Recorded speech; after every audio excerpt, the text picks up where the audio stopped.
Hello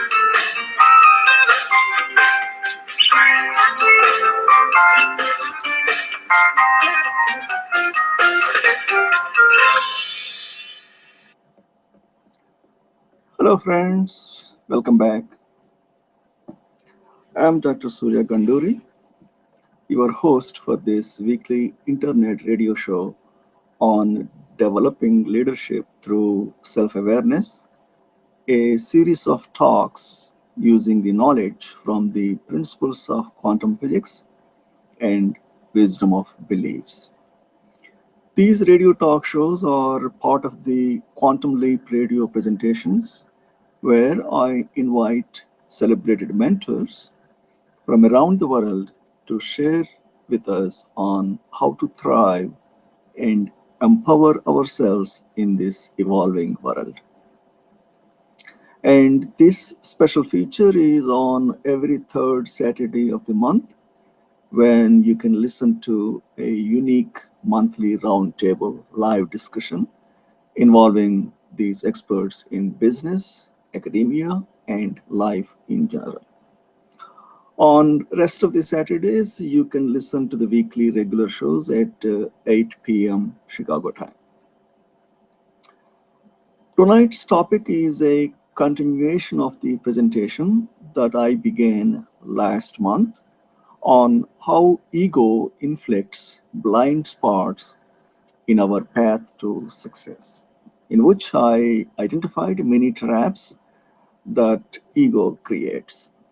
And in the last couple of episodes, I talked about the first two of the ego traps, how we either solicit or not solicit feedback and ignore any feedback that we don't like, and how leaders believe that their technical expertise alone is somehow going to propel them to success.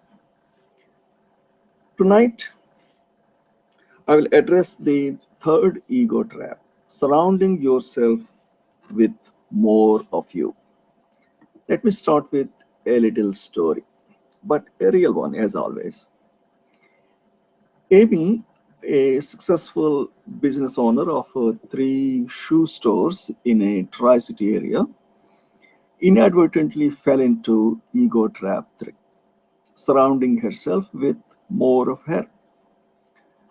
After a long time, general manager retired from one of the stores.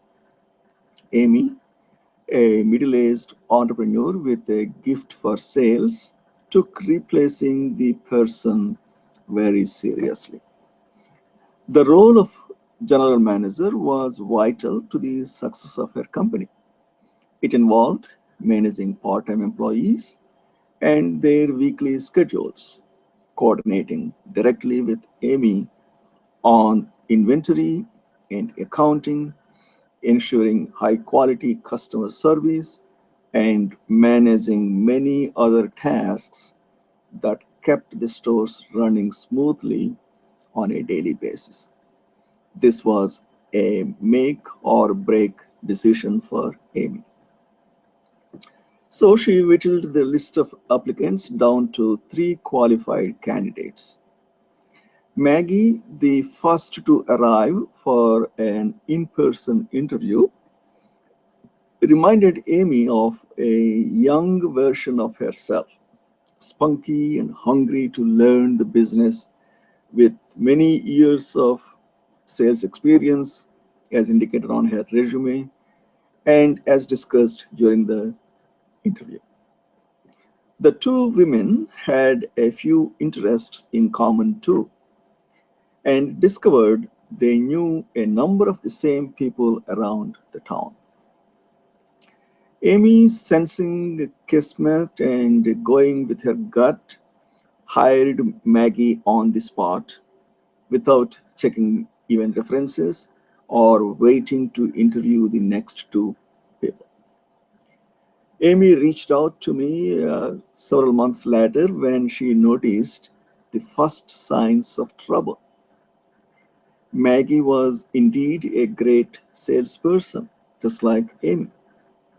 Unfortunately, like Amy, she preferred the sales floor to administrative tasks. Maggie lacked the organizational skills required to handle the accounting books, and she did not manage personnel effectively, ultimately costing the business roughly 10% in revenue because of poor inventory management and an increase in employee turnover. Amy had fallen into ego trap number three, surrounding herself with people like herself. And one of her stores was paying the price for this naive at common leadership slip. If Amy did not replace Maggie soon, it would not be long before her regular customers stopped coming back because the store did not carry what they needed. In addition, employee turnover costs were mounting and threatened to eat up all her profit. Amy was faced with a tough decision, a dilemma that could have been avoided if she had spent more time determining whom to bring on board and why. Amy was not alone in her hiring mistake. When it comes to building an executive team, nearly every CEO or business owner will say to me, I am a really good judge of character, so I go with my gut. Too often, as a result, these leaders dispense with a thorough interview, and that perfect person turns out to be a terrible technical or cultural fit, resulting in more turnover, or worse, an employee who stays and makes everyone else miserable. Other leaders, trusting their own instincts, hire or promote members of their own team based on rapport, issuing evidence based hiring processes, and best practices to follow their gut feeling. You might ask yourself, well, if I am a great judge of character, why is that bad? After all, I have been successful. But that kind of thinking may sound logical, but it's actually riddled with blind spots. The risk is that you may end up surrounding yourself with people you probably click with because they share your same strengths, same values, and ways of thinking, exactly the people least likely to challenge your decisions or catch the balls you drop. That's a risky game to play in a competitive marketplace where diversity of thought and creative offerings are what keep organizations alive. When you surround yourself with more of you set up, or worse, institutionalize blind spots that can prevent you from seeing oncoming challenges. When you hire others who live on your wavelength, you unintentionally create a support system of people who are not equipped to challenge you, to question your thinking, or to offer you a different perspective and direction. You essentially become trapped in a self made bubble, missing opportunities to hear valid dissent, better approaches, or alternative ideas. Stagnation, disengagement, monotony, and rigidity. These are all organizational symptoms when the leader suffers from this ego trap number three. Putting your emotional intelligence to work during the hiring and promoting process can help prevent these blind spots from occurring and giving you a new way to think about what makes for the perfect hire. So let's look at a little closer at this ego trap.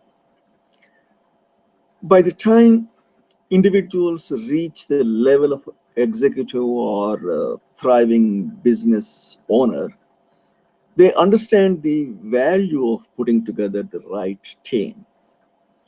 For the new CEO, painstaking efforts often go into deciding which team members stay, which may have to go, and what kind of new team members to bring on board.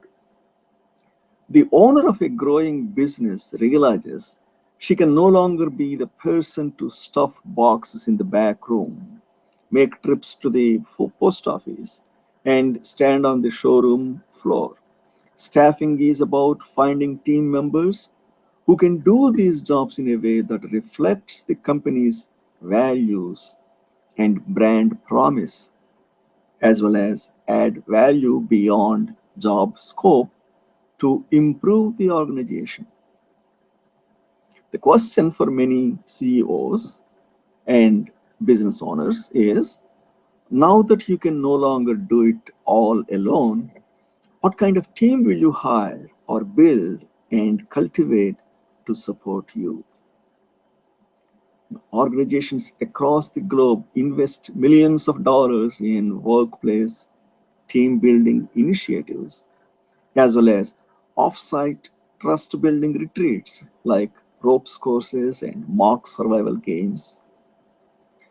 The goal in these endeavors is often to ensure that individual team members gel, play nicely, and work together effectively. These are all important attributes of a team. However, what if organizations and leaders also need to pause and consider the opposite issue? What if leaders' preferences and points of view so closely match those around them that they develop collective blind spots?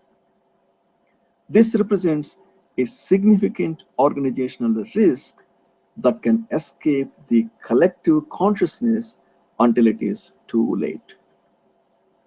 Ironically, I have found in my work with CEOs that when the executive team gets along too splendidly, when they all agree on the same approach in a matter of minutes, when they are in the same mental groove, and when meetings draw short because there is no disagreement or challenge taking place among the members, it may be a red flag that points to an unbalanced team or one that is operating on mediocrity.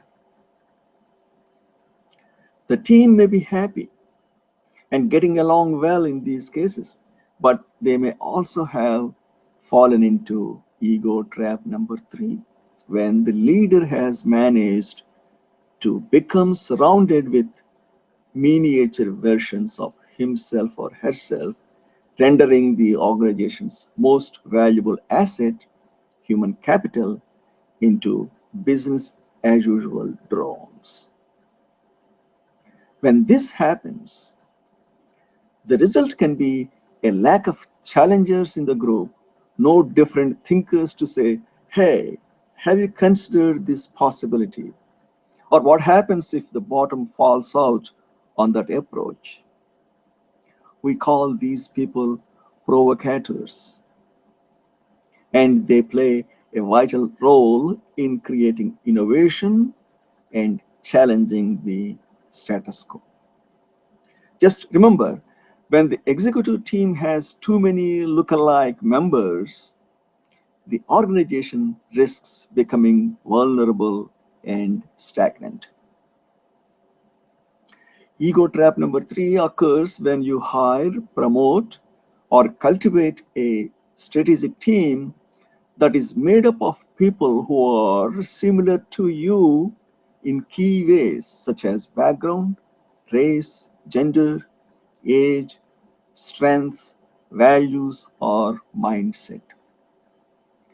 For Amy, the business owner mentioned earlier, the fall into ego trap number three involved hiring someone who had her same sales strengths, shared some of her interests in running and travel, and knew some of the same people around the town. For other leaders, the magnetic attraction to a candidate might involve having a degree from the same school, being around the same age, or having a similar personality type. It's perfectly natural to be drawn to someone who understands you. You may finish each other's sentences and bristle at the same annoyances. You think, wouldn't it be great to work with that person?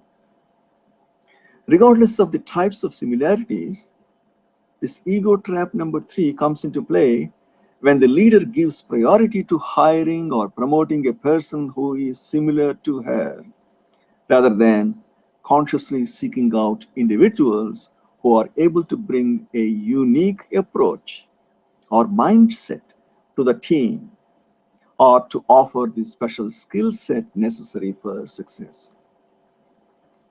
Ego trap number three may actually be more sinister than the others because it lures you with a mirror that reflects your strengths, your style, and your language while silently multiplying your admittedly few and relatively minor shortcomings. I know a mini me is as much fun to be around as you are. But wouldn't it be even better to surround yourself with people whose skills are complementary but not identical to yours? With people who would thrive in areas you would rather hand off anyway? Okay, so what happens when your team looks like you? Ego trap number three, surrounding yourself with more of you, forms a sort of opposite to ego trap number one that I discussed earlier, ignoring a feedback that you don't like. Whereas with the trap number one, leaders tend to create a culture in which people are afraid to tell the honest truth when they disagree. With trap number three, the leader has handpicked a group of like-minded individuals who sincerely and honestly do not disagree, even when perhaps they should. When a meeting is held and no one dissents, it is not due to fear of repercussions, as it would be with trap number one. It's because the group thinks alike and maybe even differs naturally to the leader's perspective. This could lead to trouble, as it did with a national independent oil company to help profile and train more than 500 employees on communication style. So by the time I conducted a meeting with the executives of this organization, my team had gathered information pointing to signs of hiring bias within the organization. It was a matter of communication styles. 360-degree assessments showed that almost everyone on the executive team had a direct communication style, which meant these executives tended to be faster paced, risk tolerant, arbitrary, and action oriented. While most groups' natural communication style shakes out to be about a 50-50 split between those who prefer direct versus indirect communication. The young CEO, John, an affable guy reminiscent of JFK Jr., had managed to surround himself with individuals who were just like him. Ego trap number three had sprung. Making matters more complicated, hiring bias had also occurred at the lower levels of the organization, but in the opposite direction. By the time all of the 360-degree reports came in, the ratio across the company outside of the executive team indicated that 70% of individuals preferred indirect communication, slower paced, risk averse, methodical, thoughtful, and process oriented. It was time for me to share the stunning results with the executive team. We met in the boardroom at the company's headquarters. There were 9 senior executives, all male, who reported to John, who was very charismatic and charming, usually winning people over to his side with ease, even if he was known for his strong opinions and stubborn nature. I began with sharing the feedback data from the company, explaining the 70% to 30% figure, and asked some questions to stimulate the executives' thinking on why the scale was tipped so far to one side. They started to voice concerns similar to mine that hiring bias could be occurring. Then we got to the executives' own reports, which offered the following results. 9 out of 10 in the room were direct communicators, making the imbalance 10% to 90% in the opposite direction of the rest of the organization. The room exploded with comments. No wonder it feels like we are stuck in the mud. Our expectations around senior managers making quick decisions is not reasonable. We are on complete opposite ends of the spectrum. Finally, John, the CEO, spoke up and called the situation out for what it was: a severe imbalance in communication styles, leading to a deficit in one approach among executives and another among the troops. Not only was there a stark polarity in communication styles at the company, but the executives were essentially pitted against the rest of the organization. As John pointed out, the executives had all been frustrated by what he described as the gas and the brakes. The slower it seemed the organization moved on strategic initiatives, the harder the executives pushed on the gas. They were a team of like-minded peers reinforcing one another's desire to pick up the pace. Yes, we are moving too slow. Let's up the consequences for missing expectations. At the same time, the rest of the organization, bolstered by its opposite like-minded majority, pushed down on the brakes in equal measure and reinforced the need to do the same with each other. Mahogany Row doesn't understand what's involved in this decision. We cannot rush into this without really analyzing all the data. The consequences to us are nothing compared to what a mistake will cost this company. So, therefore, what ensued was a continual start, stop and start dynamic that not only frustrated all the employees, but also stymied the company's ability to grow and thrive. Sadly, the epiphany that day came too late. Despite the momentum in overall effectiveness, within 18 months of my meeting with the senior executives, the company was bought out by another firm headquartered out of state, leading to the loss of hundreds of jobs. This example shows just how vital it is for senior executives and those responsible for helping them hire to be on the lookout for hiring bias that could tip the company in one direction for long enough that the damage becomes irreparable. How can an organization like this oil company get so far off track and out of touch? This disconnect is often the telltale sign that hiring mistakes and random team member selection have been silent predators, eating away at the company's future. Even the best intentions to find the right candidate for a position can easily become derailed by hiring bias.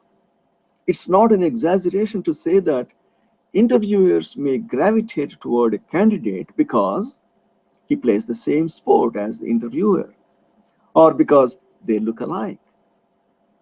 I know of one person who believes he was hired, excuse me, for an entry level job early in his career because he and the hiring manager agreed on where to find the best pizza in town. You don't have to take my word on it because research from the American Sociological Review confirms that this superficial hiring bias is real. The reasoning, according to the CNN Money, which reported on the findings from the American Sociological Review, employers value feelings of comfort, validation, or excitement when meeting with job candidates over a prospect's superior cognitive and technical skills. Case in point, the, the American Sociological Review study found that certain individuals doing the interviewing made exceptions to hiring guidelines to help move forward an interviewee who had a similar background to that of the interviewer. As CNN Money noted, interviewers would consciously lower the technical bar for candidates with whom they had a great spark. Something seems to happen in the brain at an unconscious level that makes it easy to fall into ego trap number 3. The social psychology research also tells us that it's natural for people to group like objects together and to develop cognitive biases as a result. A Harvard Business Review article on hiring without firing reminds us also of the well-researched halo effect, as mentioned in one of my earlier talks. The human tendency to allow one positive characteristic to outshine all others, such as charisma or pedigree. The most widespread bias of all is the predisposition to highly rate individuals who are like ourselves. The reason?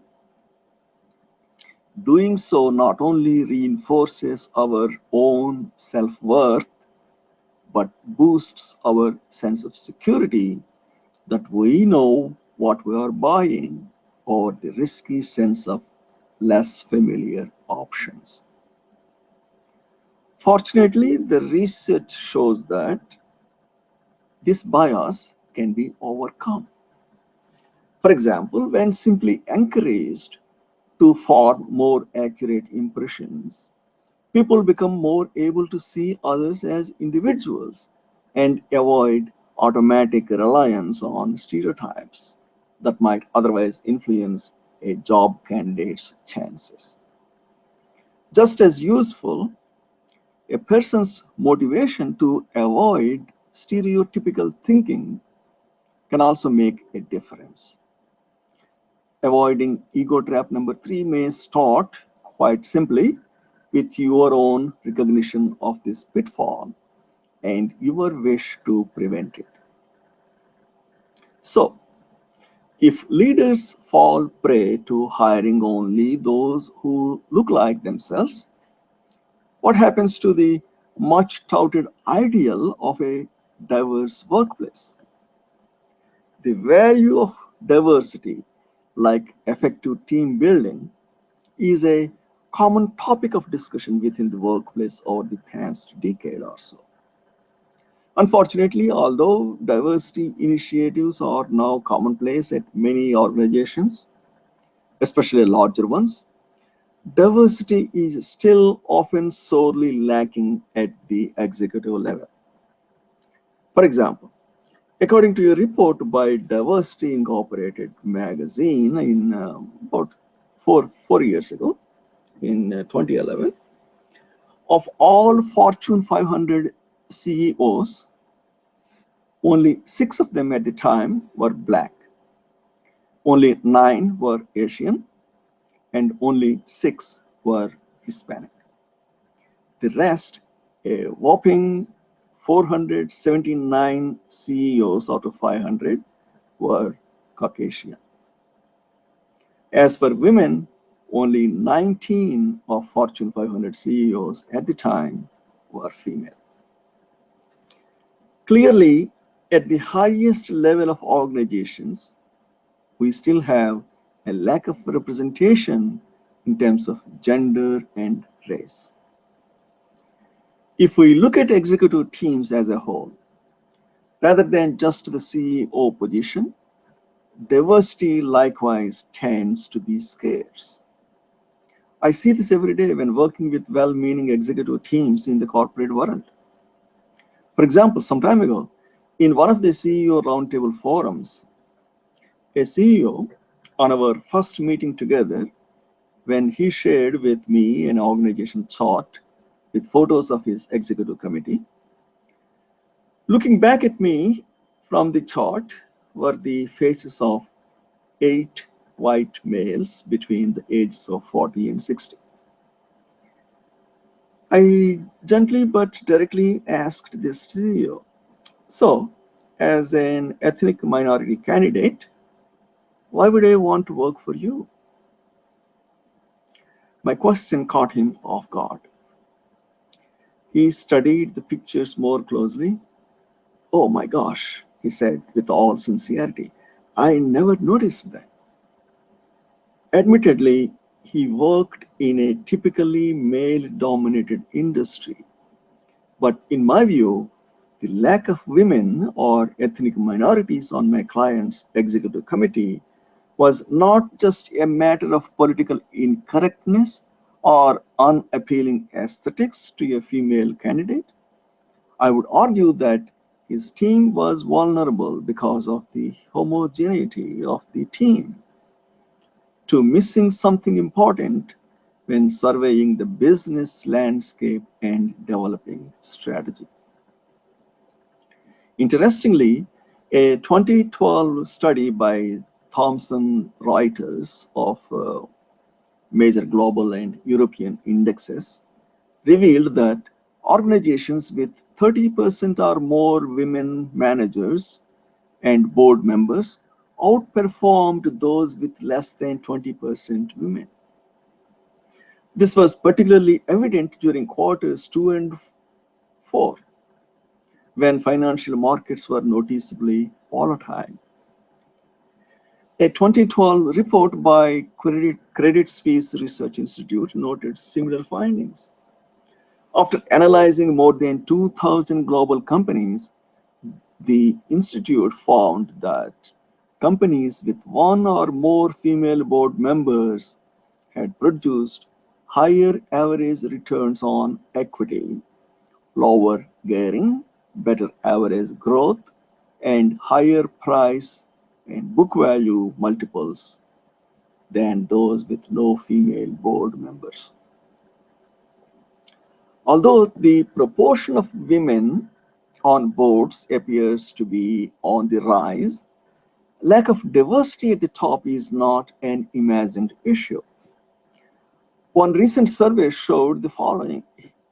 Hispanics represented only about 3% of board members and another 3% on executive teams, about one-fifth of the 15% they represent in the US population. African Americans represent nearly 9% of board members and just about 4% of executive teams, compared to being 13% of the US population. Women represent more than 18% of board members and nearly 20% of the executive teams, or less than one half their proportion of the national population. It's easy for a lack of diversity to happen at the highest levels, sometimes due to bias and sometimes because of a legitimate talent shortage. My goal for this episode is not to debate the reasons for this lack of diversity or to get into a political discussion, but instead to highlight that a lack of diversity in the highest echelons of the company can have a significant and negative business impact. I hope that by hearing these startling figures, you will be spurred to look at your own organization to consider how far it may have to go in eradicating any hiring biases.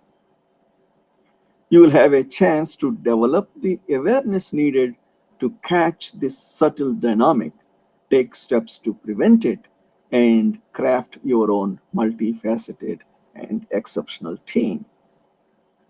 My next hope is to provide you with tools that can help you foster diversity of all kinds on the executive team, not just in terms of race, age, and gender, but also in terms of strengths, personality types, communication styles, and personal and professional backgrounds.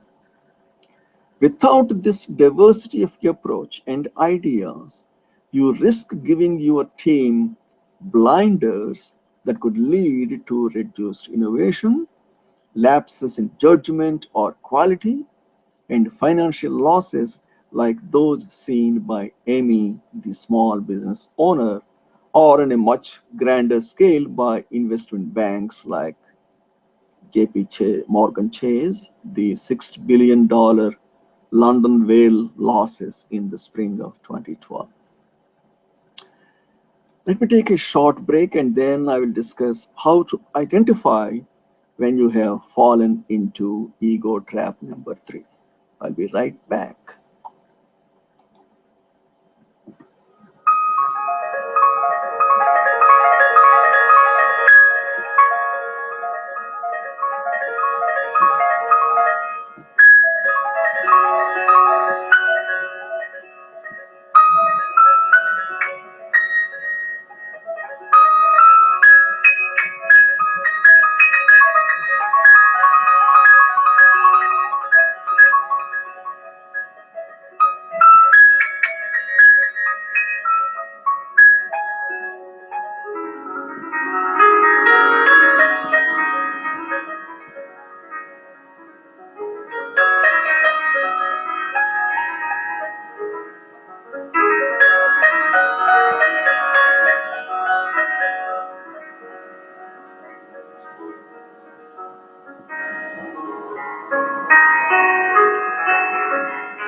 All right, let's continue. You know you have fallen into ego trap number 3 if you don't have anyone in your inner circle who has a work or communication style opposite your own. Your decisions among the executive team are made quickly and easily with minimal challenging viewpoints. You know you have fallen into ego trap number 3 if your executive leadership team lacks diversity. For example, all are white males in their 40s and 50s. Challengers in the company are often ostracized, labeled as naysayers, or seen as just not team players.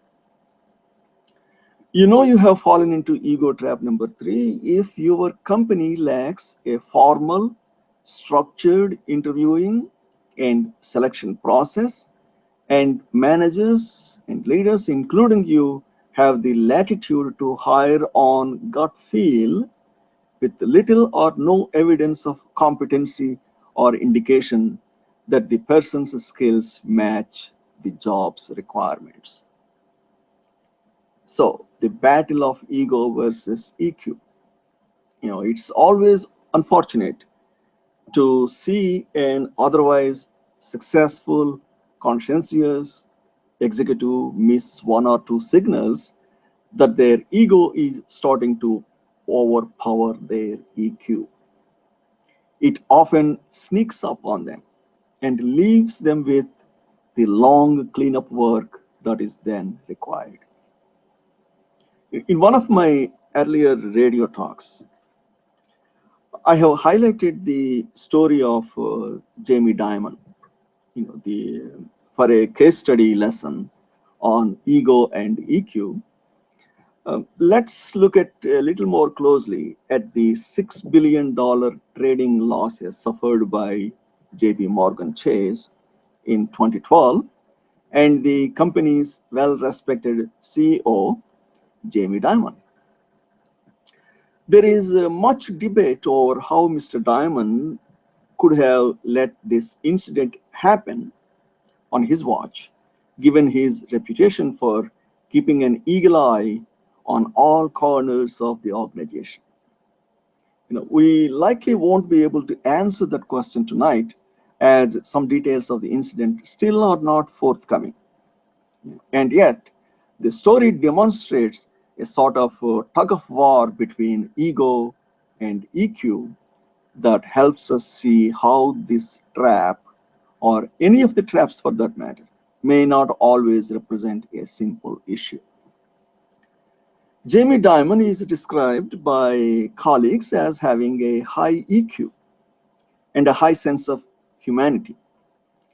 He also seems to possess empathy, displayed in his regular practice of asking team members who have been tasked with making a big hire, would you want your child to work for that person? He appears to also understand the importance of having people challenge him, a prudent safeguard against ego trap number 3. When asked about the cult of Jamie, Dimon has responded, if people talk about the cult of Jamie because they respect me and listen to me and trust me, then that's not a bad thing. But if you mean the cult of Jamie because I'm the boss and no one can question me, that's not a good thing. Empathetic yet shrewd, Mr. Dimon has been known to fire executives when he felt they were no longer right for the job. And yet, when we go searching for answers on how so many risky trades at the London office escaped Dimon's eye, Dimon was typically well versed in company activities at all levels. Many of us find ourselves looking to the executive at the helm during it all. Could it be that Jamie Dimon took his eye off the ball and did not have a single executive on his team able to raise red flags for him? The Vanity Fair journalists, William Cohen and Bethany McLean, they wrote that basic risk management practices were skipped, warning signs were ignored, and denial ran rampant through the executive suite. Jamie Dimon violated his own rule, which is trust but verify. We may never know the exact reason why such sloppy practices got past Dimon, but I have to wonder whether there was some degree of like-mindedness among his executive team that made it easy for them to overlook the red flags. Perhaps their single-minded trust in Diamond and his watchfulness created a type of tunnel vision that left people on autopilot. And let's not forget the dynamic that essentially made Jamie Dimon his own boss. He was the chairman of the board of directors as well as the CEO of JP Morgan Chase. Dimon himself explains that he got complacent. And who could blame him after his bank emerged from the economic crisis of 2008 unscathed? When asked about his initial casual dismissal of the trading losses, he explained his response by noting that his direct reports had told him everything was fine. I was assured by them, he said, and I have the right to rely on them. Of course he does. But was Jamie Dimon missing a challenger or provocateur in his group? CEOs do, to some degree, have to rely on their executive teams to be their eyes and ears. This is the reason it is so important to have people on your team who see and hear things differently than you do. Instead of seeing them as contrarians or annoyances, encourage them to question and challenge and safely allow them to bring their own unique perspectives to the table. Although some have cast Jamie Dimon as egotistical, with one colleague calling him narcissistic and another referring to him as King Jamie, another shares that while Jamie Dimon has a healthy sized ego, he can also laugh at himself. I see Dimon not as an egregious egomaniac, but as representative of many CEOs who are excellent at what they do and bear the confidence of that reality, but who nonetheless are just as human as the rest of us. Confidence can turn into complacency. They sometimes make mistakes. The point for the rest of us, even if ego trap number 3 is not your Achilles heel, it can still creep up and bite you if you are not paying attention. This is a reality that executive leaders have to contend with.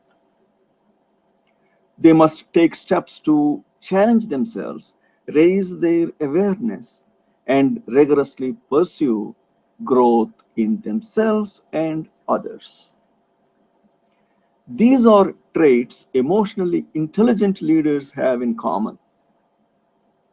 Keeping your EQ sharp will help you avoid the slippery slope of egotism and complacency and will help put some useful protections in place that Jamie Dimon likely covets in hindsight. Clearly, there is an element of ego that can be dangerous and that sets leaders up for the fall into ego trap number 3. The thinking goes something like this: I'm good at what I'm doing, therefore I represent the model for the ideal job candidate. The temptation is to take this self-valuing and turn it into an overvaluing, in which the leader assumes, often unconsciously, that the goal is to hire little versions of herself or himself to run the different areas of the organization. Well, not all leaders who fall into ego trap number 3 are this extreme. Many do value different perspectives, different approaches, and different strengths in theory. The question is, what happens in practice? When it comes to time to do the actual hiring or promoting, some leaders may still struggle to overcome the natural bias to hire or promote those like themselves. These leaders may naturally seek what feels comfortable or familiar, defaulting to a point of view of what feels good to me and what is normal in my world. It can just be easier to hire those like you. It's comfortable to work with people who communicate like you, who have a similar educational background, or who think like you do. You can trust them to do what you would in your absence, and they are easier to get along with. It's also pleasant to work with individuals who don't question your perspective, who never make you feel defensive, and who consistently respect your ideas. It's not a matter of being selfish, it's just that ego naturally seeks harmony and peace. Surrounding yourself with people who think like you do can be a lot more comfortable than interacting with those who see the world as white when you see it as black, who occasionally call your strengths into question, or who offer up ideas and strategies that sound to you off the wall. Yet, stepping back, it's probably fair to say that you did not get where you are today as an executive or business owner by staying comfortable. Over the years, you surely have put the organization first, whether by working long hours, skipping paychecks, or dealing with difficult customer or employee issues. By being willing to step out of your comfort zone and push your ego beyond needs when it comes to hiring and promoting, you once again put the organization first. That's EQ at work. Now, as you have heard me saying before, on the flip side of ego is EQ. Leaders with high EQ have a healthy sense of self, but not an overinflated one, which helps them stay open to their strengths, unique viewpoints, and special skill sets that others will bring to the table. What's more, leaders with high EQ are willing to do some adjusting. Instead of immediately hiring candidates who feel right on a gut level, leaders with strong EQ know how to check in with themselves and see if any biases are playing out. And these leaders have also identified accountability partners who can help them check for blind spots. They have the self-discipline to let the candidate selection process play out in full so that all individuals are considered rather than take the shortcuts through the process as soon as they find someone they click with. Finally, those with high EQ understand that their own needs must not supersede the needs of others in the organization. With this degree of empathy and self-awareness, these leaders increase their success in bringing individuals on board who spark new thinking and help foster a culture in which questioning is okay. When these challenges and questions come, leaders with high EQ don't take it personally, but instead view them as signs of healthy conflict and heightened opportunities for success. So what's the good news about the sometimes challenging shift from ego to EQ while building your organizational or executive team? You can find people who are both easy to work with and who are willing to bring a fresh perspective to the table. Hires with a high EQ who have been selected based on specific job fit and culture criteria will not only produce greater performance results, they will also feel comfortable being honest. And they will be able to adapt to working with all sorts of personalities, including yourself. By building a diverse, emotionally intelligent leadership team, you mitigate risk and open up opportunity for fresh ideas and innovation. You also heard me say this before. EQ antidote, recognizing, reading, and responding. So how do you effectively build a diverse team, one with different backgrounds and approaches, rather than a team composed of lookalikes in terms of age, gender, communication style, strengths, personality, and background? How do you gather individuals around you who can also serve as questioners, challengers, and provocators? With the EQ at play, you will remember to check in with yourself during the hiring and promoting process to identify any biases you may have toward candidates who are like you. Even without immediate chemistry with a candidate, you will be able to ask, what does the other person offer that complements and counterbalances my strengths and weaknesses?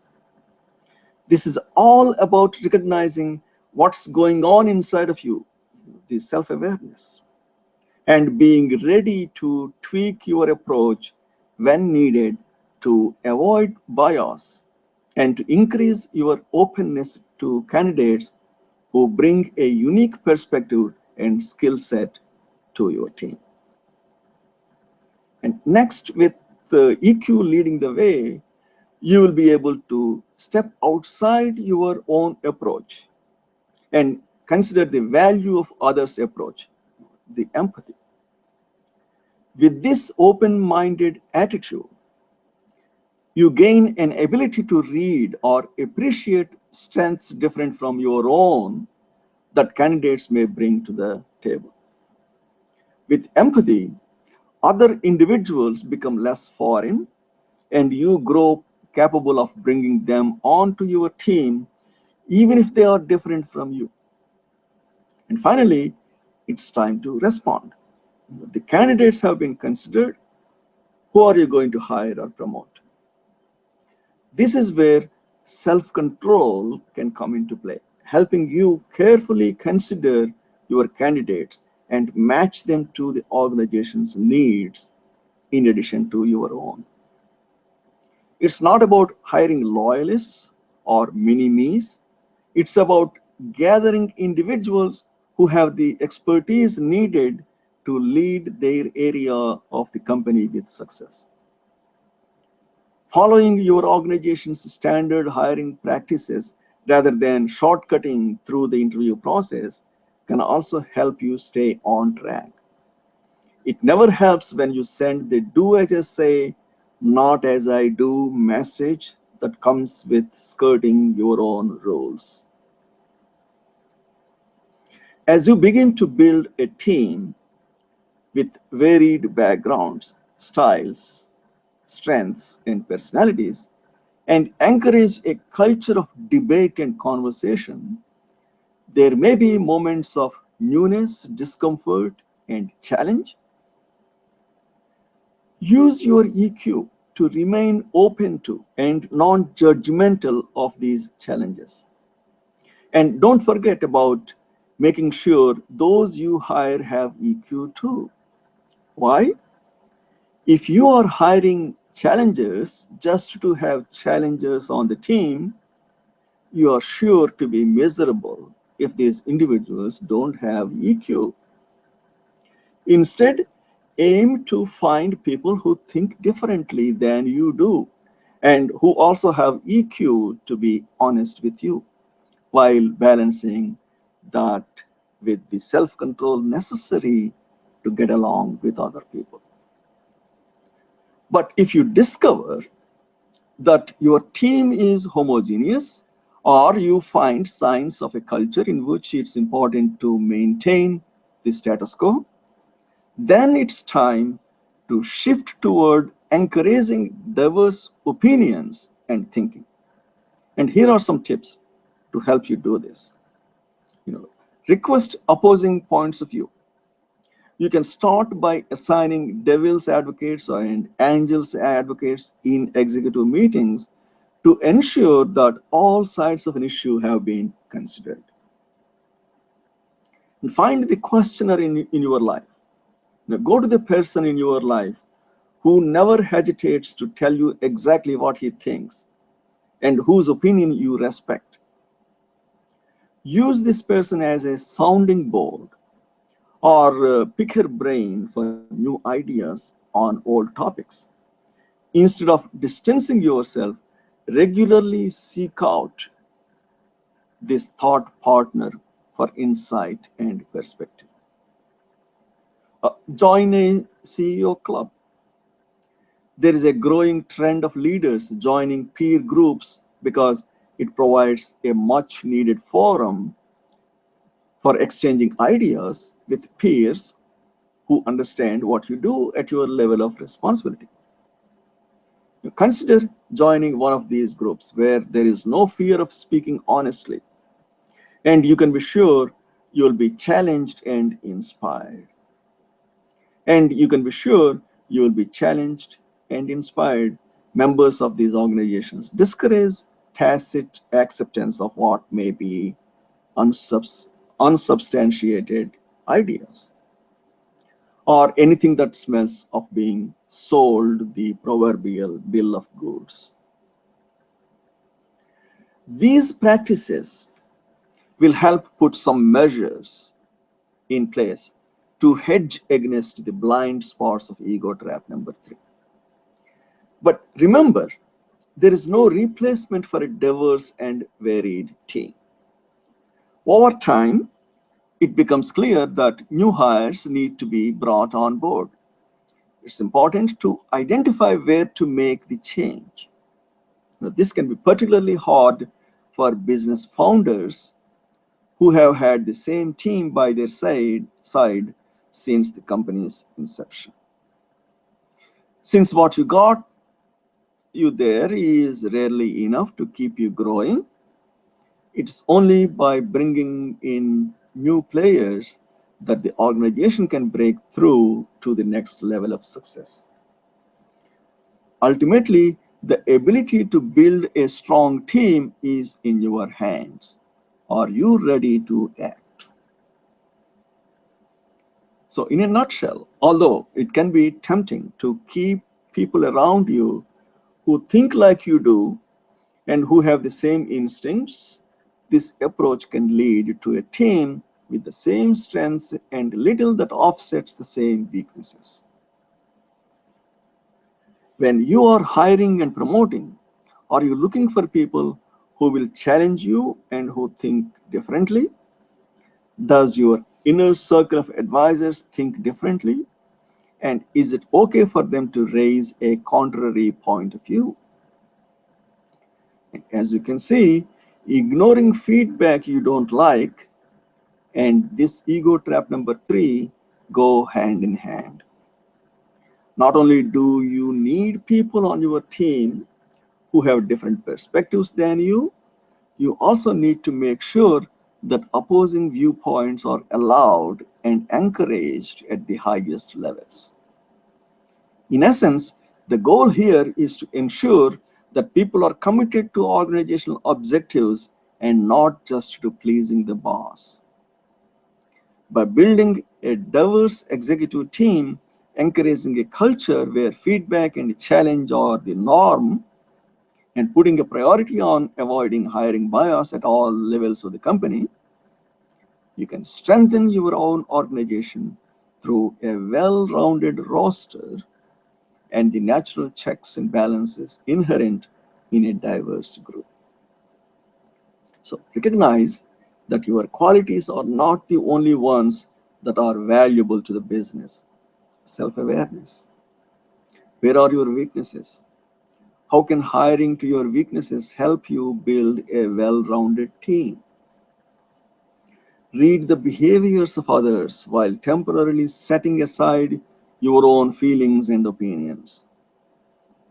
Just because others don't react exactly as you might should not disqualify their contributions.